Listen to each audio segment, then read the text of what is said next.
This tape is being made for the kingdom of God as I am presenting it to Brother Lee Vale for manuscript. Brother Vale has asked me here in the presence of Brother Mercer to give some of the former visions. Of course, visions was one of the first things I can remember is visions coming. Visions come all the time. But after my conversion is where I think you were interested in, Brother Vale. Well, I remember after I was ordained in the church, the Baptist church, by Dr. Roy Davis here at Watt Street in Jeffersonville, where the church was at the time.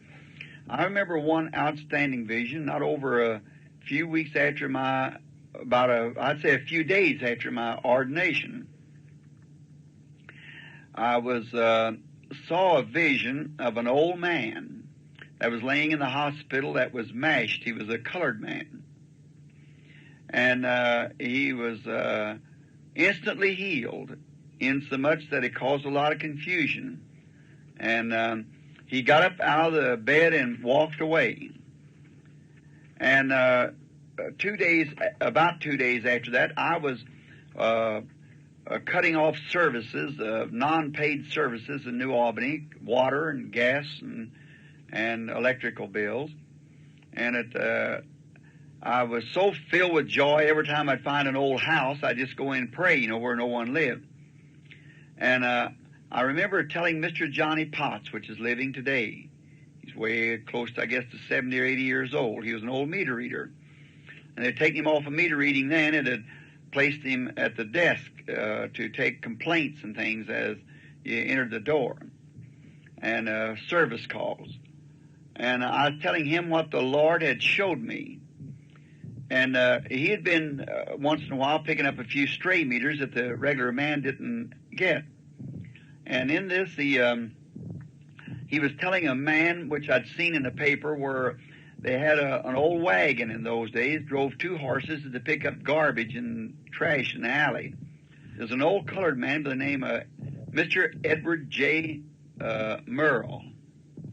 He lived at 1020 Clark Street in New Albany. And he had been hit by 2 white people, which was a white girl and a boy riding in a car, and he lost control of the car, and it mashed him into the wheel of the wagon, and it just broke all the bones in his body nearly.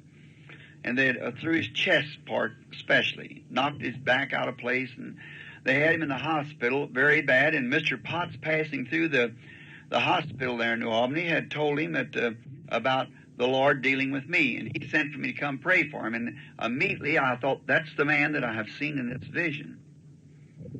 So I was a little scared to go, because that's one of my first, you see, to go like that. So, but however, I went and got my buddy, which had just been converted, a little French boy named George D'Arc, and I just led him to Christ. And we went up, and I said, now, Brother George, I want you to remember these things that happened to me, I can't understand them. But you remember, this man's going to be healed. And when he's healed, I can't pray for him till the 2 white people comes and stands on the other side of the bed, because I have to do it the way it was showed to me. And I went in to the hospital and asked for Mr. Merle, and I went there, and his wife told me that he was very seriously, and he couldn't move because that the x-rays had showed that some of these bones were laying right next to the lung. And if he moved, why, it might puncture his lungs and hemorrhage him to death.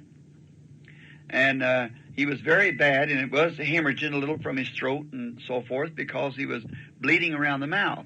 He had been laying there about 2 days. And the man was at that time about 65 years old, I suppose, 60 or 65. Elderly man, his mustache, long, had turned white, and his hair was gray. And I went in and told this man, the vision I'd saw from the Lord, and the young people come in that had hit him. And I knelt down to pray for him, and all of a sudden this man let out a scream, saying, I'm healed, and jumped up. And his wife trying to hold him back in bed, and one of the interns came trying to hold him in bed, and he jumped out of the bed. It caused a lot of excitement, and when I went I said to Brother George, and then one of the sisters is the Catholic hospital, come in and said I'd have to get out of there. So getting that man excited because he had a fever about 104. And the strange thing, when they put him back in the priest of the place and some of the doctors that made him go back to bed because he's putting on his clothes. And when they took his temperature, he had no temperature. There's many people living today that seen the vision, seen it happen, and know about it. And I went out and stood on the steps and said to Brother George, now you watch, he's going to be wearing a brown coat and a plug hat. He'll walk right down these steps in a few minutes. And he actually did. He come right out and walked down. And about a night after that, the Lord appeared to me again one morning just about to break a day and showed me a woman hideously crippled that was going to be made well. So I said, well, I'll probably find out where she's at. And so I went down and was turning off some water up on, I believe it's around 8th Street in New Albany. And there's a double tenement, and I was afraid I turned off both sides. One side the people had moved out, and the other side the people were there. So I went over to the side that had the people is occupied, and I knocked at the door, and there was a real poor people and a very attractive young girl come to the door, rather poorly dressed. And she said, what did you want? And I said, would you try the water to see if it's off? And she said, yes, sir. And she said, no, the water's still on. I said, thank you. And her mother laying on bed, her name was Mrs. Mary Darrell Ohanian. And she was Armenian. Her boy played fullback, I believe it was, on the New Albany base football team. And her daughter was in high school. Her name was Dorothy. And she said, Dorothy says to me, aren't you that man of God that have that healing here in the hospital the other day? My mother wished to speak to you. And I went in. And she told me that she was laying crippled, and she'd been crippled in the bed 17 years since this girl was born. And so the girl was 17 years old. And so I told her that, she said, are you that man of God that healed that man? I said, no, ma'am, I'm not a healer. I just merely pray for the sick man and was showed by something it told me. I didn't know what to call it, a vision or what. I didn't know what it was yet. I was just a boy and single and everything. And so there was this lady asked me for prayer for her. And I told her, let me pray first, and then if the Lord showed me to come back. And then when I went out to pray, I got Brother George, and I said, that's that woman that I was telling you that I prayed about. I know it's the same woman. Go with me. And we went up there to offer prayer. And so this little 17-year-old girl, of course me, just a young boy, and she had a brother about 8 years old, something like that. And there's a Christmas tree. It's right after Christmas, standing in the house. And they got behind this Christmas tree to laugh at me to make their mother well. I told her that the Lord was going to heal her. And Brother George and I got down to pray, and when I started to pray, well, that angel that I see that you see in the picture, I seen it hanging over the bed. Well, I reached over and took a hold of her hand, and I said, Mrs. Ohania, now she lives in New Albany right now, her and her husband and family. And I said, Mrs. Ohania, the Lord Jesus has sent me and told me before coming that to pray for you and you's going to be made well. Rise up on your feet and be made well in the name of Jesus. Her legs was drawn up under. She, with the Armenian Bible over her heart, started moving towards the side of the bed. And as she did, then Satan spoke to me. Said, you let her hit that floor, she'll break her neck off that high bed. I was scared for a moment. And I'd always know that what them visions, I didn't know what it was then, had told me was always right. So I went ahead anyhow, let her come off the bed, and God being my witness, as soon as she started to jump from that bed, both legs come straight. Her daughter screamed, pulling her hair and running out into the street, screaming as loud as she could. Neighbors come from everywhere. And there she was for the first time for 17 years, walking around in that room praising God. I left immediately to get away from it. Later, I got acquainted with this young girl and went with her. Of course, this don't have to be on record, but I went with the young girl. Not long after that, a few weeks, I was in my mother's house one evening. And I'd been praying that day, and I just simply couldn't seem to break through to victory in my prayer. And I thought I'd just stay go ahead to bed. I was staying at home at that time. And so I went into the room to pray, and I was about 1 o'clock in the morning, I guess. And I prayed, and all at once I looked, and Mama, she used to take her clothes, just pile them in a chair. You know, we were real poor people. And I looked something white coming to me, and I thought I was looking at that chair clothes. But it's that angel of the Lord, that cloud, you know. And it come over to where I was, and I was standing in a room, a little, what we call a shotgun house, a little straight house, 2 rooms in it. And it had red wainscoting up here for the side, you see. There's a little iron poster bed to my right side.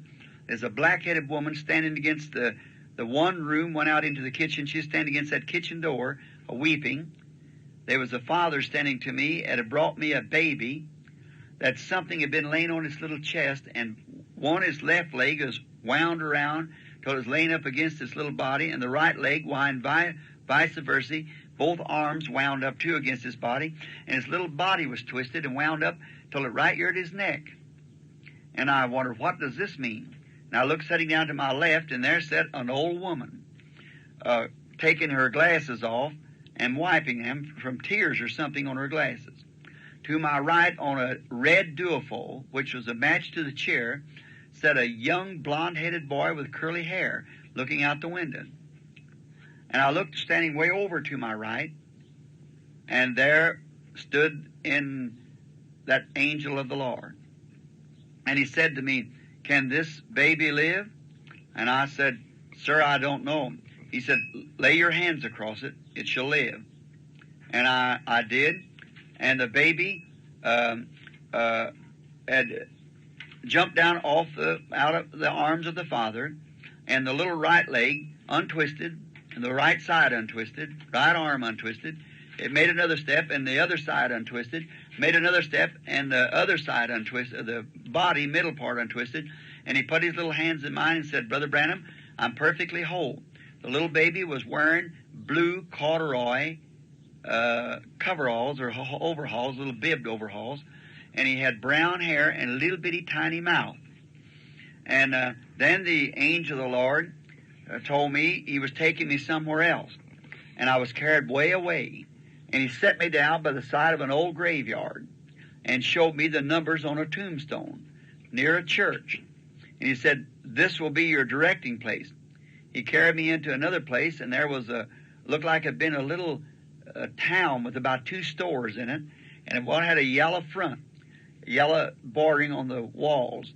And I walked up there, or stood there, and there was an old man coming out with a blue corduroy jacket on, or a blue jean jacket, and blue overalls, with a yellow corduroy cap, and he had a big white mustache. He said, "He'll show you the way." And the next time I come to, I was walking into a room following a rather heavy-set young woman. And as I entered the door, the figures in the paper on the wall were red.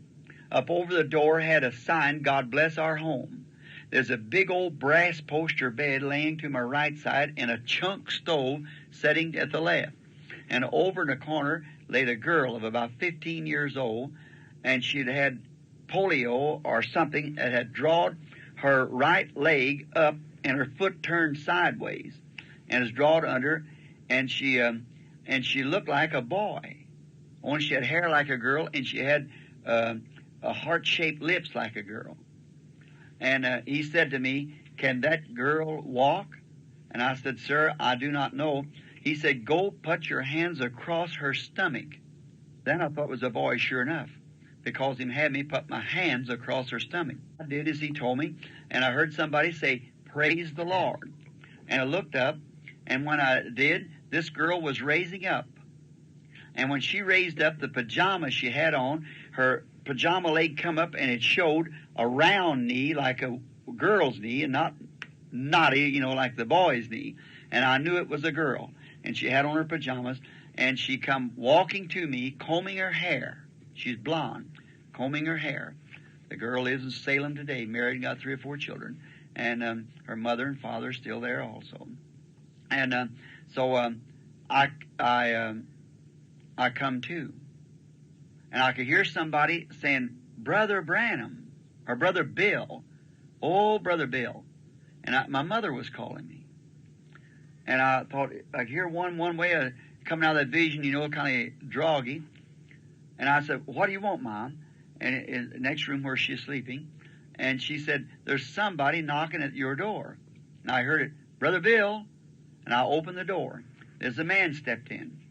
His name was John Emmel. He lives in Miami, Florida now. And he said, Brother Bill, you don't remember me. I said, no, I don't believe I do. Said, you baptized me and my family. But said, I took a road that's wrong. He said, I killed a man here some time ago, hit him with my fist and broke his neck in a fight. Said, I've lost one of my little boys, the oldest one. And said, the youngest one is laying home dying now. And said, the doctor of the city here had just left and said, the child has double pneumonia. And it just barely can get its breath. And said, you come on my heart and wonder if you'd come and have prayer with it. And said, now, as you know, I'm a cousin to Grim Snelling, which Grim Snelling, the Reverend Grim Snelling now, had not become a minister at that time, a nice Christian boy. He said, he's my cousin. I'm going down to get him, which lived about a half a mile from me down in the city, and said, I'm going down to get him. And will you go up? I said, yes, Mr. Himmel, as soon as I put my clothes on. And so he said, I'll take my car and take you up. And I said, all right. He said, as soon as I get Grim. And I want you all to pray for the baby. And I said, all right. So then I went to getting ready. And Mother said, what was the matter? I said, there's a little baby to be healed. And so she said, healed? And I said, yes, Mother. And so I said, I'll tell you more about it when I come back. So in a few moments, he knocked at the door, and Brother Graham was with him. We was going up here by what we know as the boatyard now, which was the old Howard shipyard at the time. I said, Mr. Himmel, where do you live at now? He said, in above Utica. I said, you live in a little, what we call shotgun house, little 2-room. Yes, sir. Sets on a hill. Yes, sir, he said. I said, your baseboard here is made out of tongue and groove, and it's painted red. He said, that's right. I said, the little baby is laying in an iron poster bed, and he does have in the house at least a pair of blue corduroy overalls, says he has them on. And I said, and the baby is teeny fella, about 3 years old, and he's also got a little teeny mouth, little bitty thin lips, and he's got light brown hair. He said, that's the truth. I said, Mrs. Emmel is a black-headed woman, and in this room you have a red duophone and a red chair. He said, was you ever there, Brother Branham? And I said, just a while ago. A while ago, he said. I said, yes. Well, he said, I never seen you. I said, no, it was spiritually. I said, Mr. Emmel, you've heard me tell if I baptize you of things that happens to me. I see things before it happens. He said, yes. He said, something like that happened to you, Brother Branham? I said, yes, and Mr. Emmel, ever what it was that told me has never told me a lie. Your baby is going to be healed when I get there. And he stopped the car, fell over the wheel, said, God be merciful to me. Take me back, O Lord. See, and I promise you to live for you the rest of my days if you're going to spare my baby's life. And there he gave his heart to Christ. We moved into the house, all excited about him, a soul being brought back to Christ. When we went into the house, there laid everything just exactly the way it was, only the old woman wasn't there. Excitable, so excited, I said, bring me the baby. And the baby just barely living. See, that winding up was the life gone out of the baby. It was just wound to its little throat. And I said, bring me the baby, not waiting for the vision to fulfill. Brother Vale, if this pad was supposed to be laying here, I can't say a word till that pad's laid there. See, it has to be just the way it showed me. So I said, bring me the baby. And Daddy brought the baby to me, and I prayed for it, and it got worse. So I thought, now something, it really lost its breath, and they had to fight and shake and everything to get breath in. I thought, now there's something wrong. And I happened to think, where's the old woman? That wasn't there yet. So they take the baby, laid it down, they're putting stuff under its nose and everything, and crying, the mother screaming hysterically and everything. But the baby was just barely breathing. I thought, well, through my stupidity, I have misused the vision of God, because I never waited on it, being so overexcited. By this you can see, Brother Bill, why I wait. I don't care who tells me. I love you as my brother.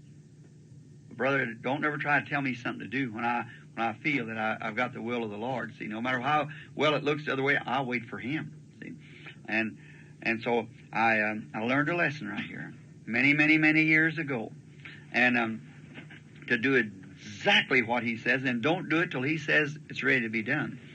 The baby was fighting for breath. Now I couldn't tell him what I'd done, but I just had to wait. And I thought maybe grace will override it. Forgive me. Well, I went, sat down. They fought for life for the baby till daylight. When day began breaking, they thought the baby just go at any minute. Well, I sat there, and they kept asking me, Brother Branham, what must we do? Or Brother Bill, they called me. What must I do? I said, I don't know. See, I sat there with my head down saying, Lord, please forgive me. Well, and then it come daylight. Brother Grimm Snelling had to go to work. So Mr. Himmel had to take him, and I knowed I had to leave the house. And yet Brother Grimm was supposed to be sitting there because he's got blonde curly hair, as you know. He's supposed to be sitting on this duophone.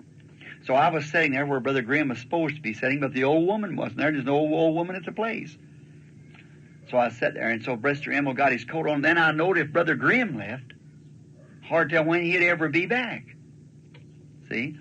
And then I noted even if the woman come, then Brother Grimm wouldn't be there. So you see what kind of conditions in. And so Mr. Himmel said, Brother Branham, do you want to go, or Brother Bill, do you want to go home? You want me to take you down home? I said, no, sir, I'll just wait if you don't mind. I hate to stay there in the house, just the baby and the mother and myself, because they were young people. He was about 25 years old, I suppose. And I was about the same age.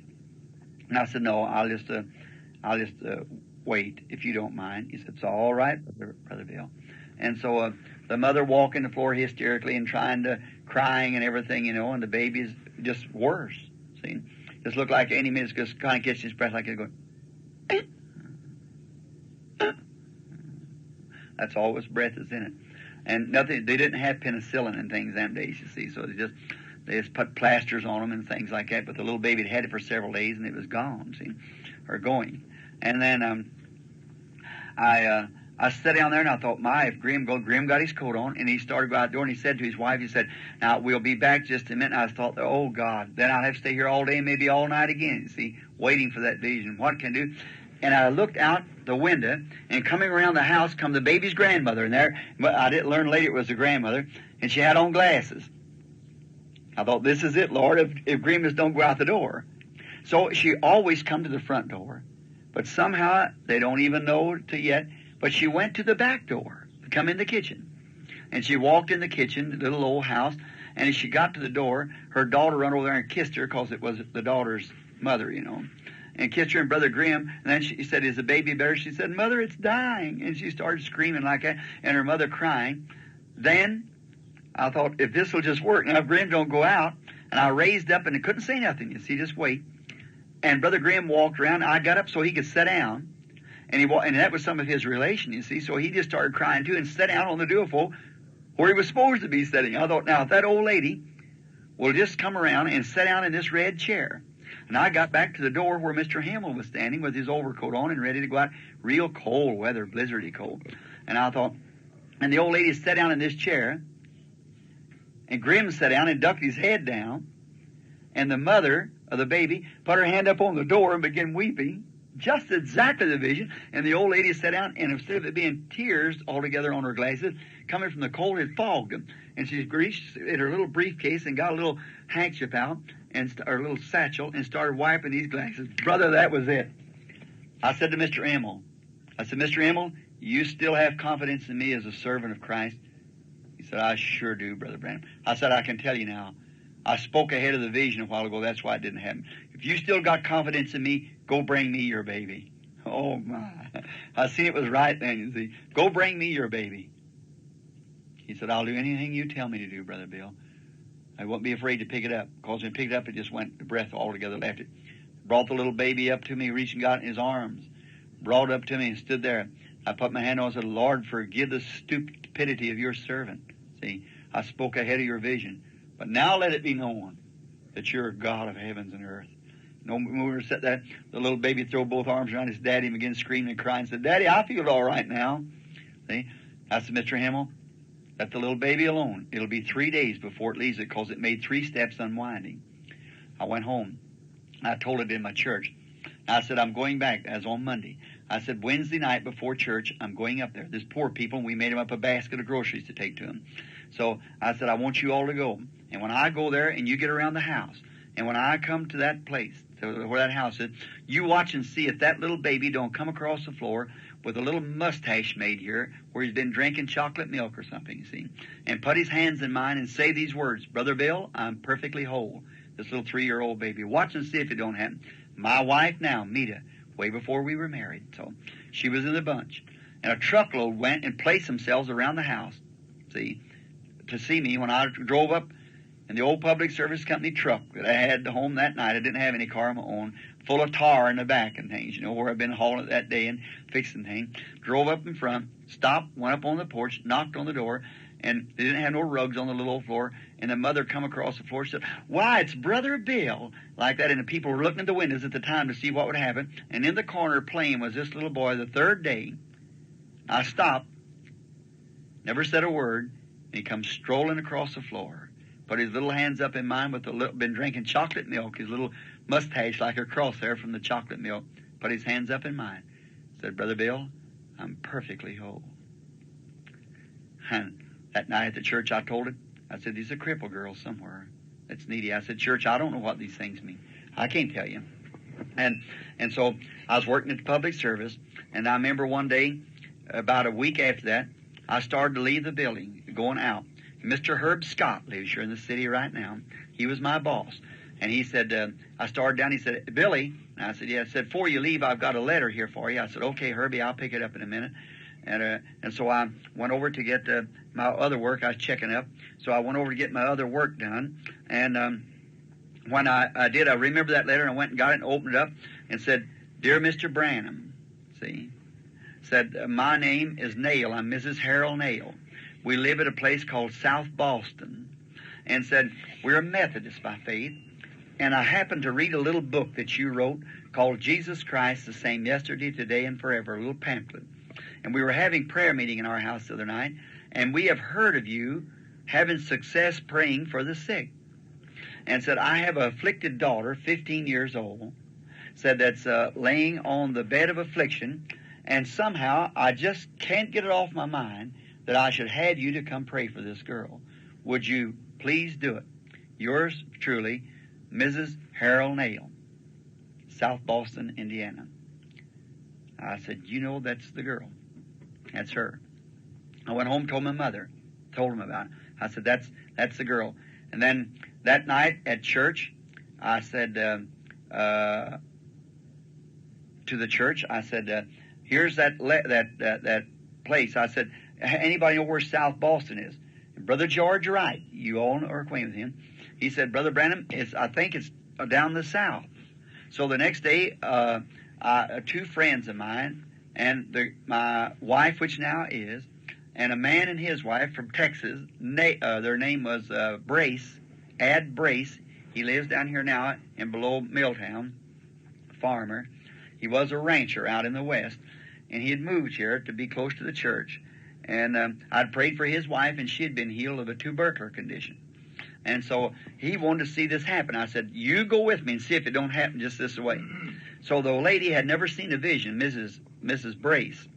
So my wife went with me, and Brother Jim Wisehart, the old elder, you remember the church, said the old deacon, he wanted to see it. And I just had a little old roadster then, and I piled them all in there.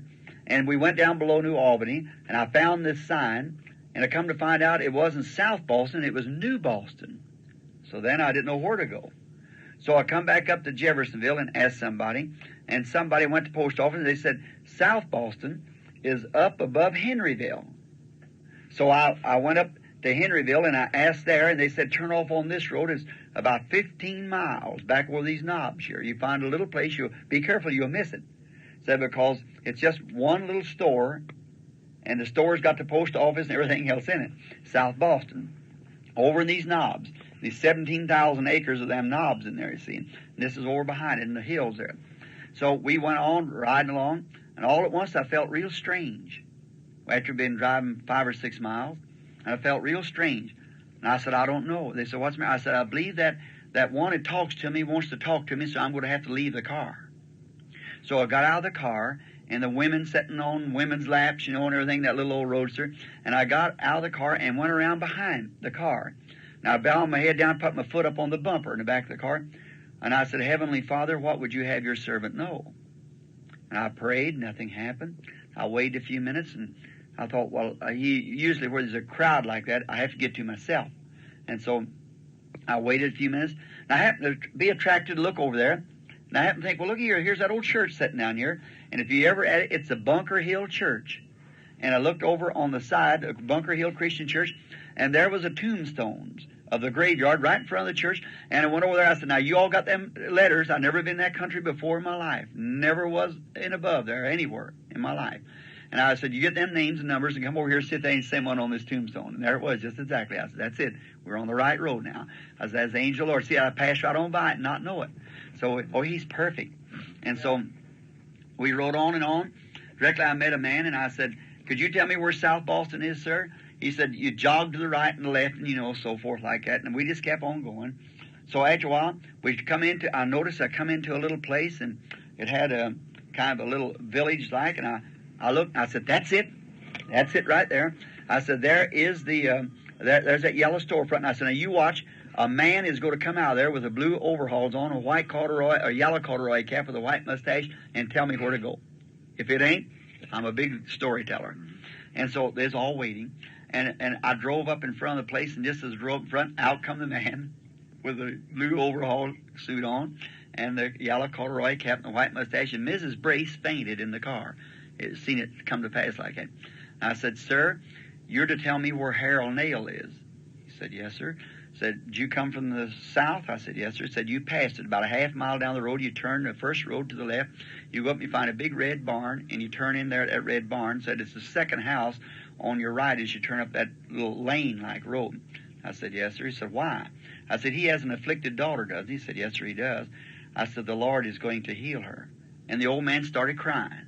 See? He never knew. And so he's included in the vision. He didn't know what was going on. I turned around. We got Miss Nail kind of revived again, and went up there, walked up into the yard, got out of the car, started up the place to the place where it was at. And a heavy-set young woman come to the door. I said, there she is. See? And so she said, how do you do? And I said, how do you? I said, I'm Brother Bill. Oh, she said, I thought you were. She said, you got my letter? I said, yes, ma'am, I did. She said, I'm Mrs. Harold Nail. I said, well, I'm glad to know you, Mrs. Nail, and this is just a little party. Come with me to pray for your girl. Said, yes. I said, she's fixing to be healed. She said, what? And her lips started quivering. She started crying. I said, yes, ma'am. And I don't know, I never stopped for the woman. I walked right on down the hall, and my party followed me. When I opened the door to the right of the hall, big old country home, opened the door, there was the yellow papers on the wall, red figures, the sign, God bless our home, the old brass poster bed, chunk stove sitting to my left, and there's a little bitty cot sitting there with this boyish-looking girl laying in it. Now something happened. I was up in the corner of the room watching my body go to that bed. And I laid my hands right across her stomach, exactly the way the Lord said. And when I did that, when Miss Nail walked in the room and seen that, down she went on the floor again, fainted. She's kind of a weakly person, and she fainted on the floor again. And Brother Nail was trying to work with her, and old Brother Jim standing there saying, bless the Lord, holding his hands together, if you all knew how he acted. And so then I looked at that, and I seen that, and I laid my hands up on her, or across her stomach like this. And I said, Lord, I do this at the command of what I think is God telling me to do it. And about that time, she started crying. and she jumped up, and they just got Miss Nail to her feet. She'd woke up from her fainting spell. And when the girl jumped from the bed, there come her pajama leg up on the right leg, just exactly the way that it showed in the vision. And there was that round knee of a girl instead of a boy, and down went Miss Nail again. See, she fainted. That's the 3 times she'd fainted. And that girl walked out of there in that room and went into her dressing room weeping and put on her kimono, come walking back combing her hair. With that, and her one hand was paralyzed too on the right side, combing her hair with that crippled hand. She's married, got a bunch of children. Her name, I don't know what her name is now, but Nails, anybody could tell you, Harold Nail. And that visions are true. I could place that and take you to people that would make a volume of books if such things have happened. Now that's true, Brother Dale. I'll fail. I'm a man. I'm a failure to begin with, and a very poor substitute for a servant of Christ. Negro. Merrell. I thought it was that damn Merrell, yeah. Is that all the names we use now? Nail with N-E-I-L? N-A-I-L. Brace, B-R-A-C-E. B-R-A-C-E. Add Brace. And I think I've got them all. Just a minute. Graham, Schilling.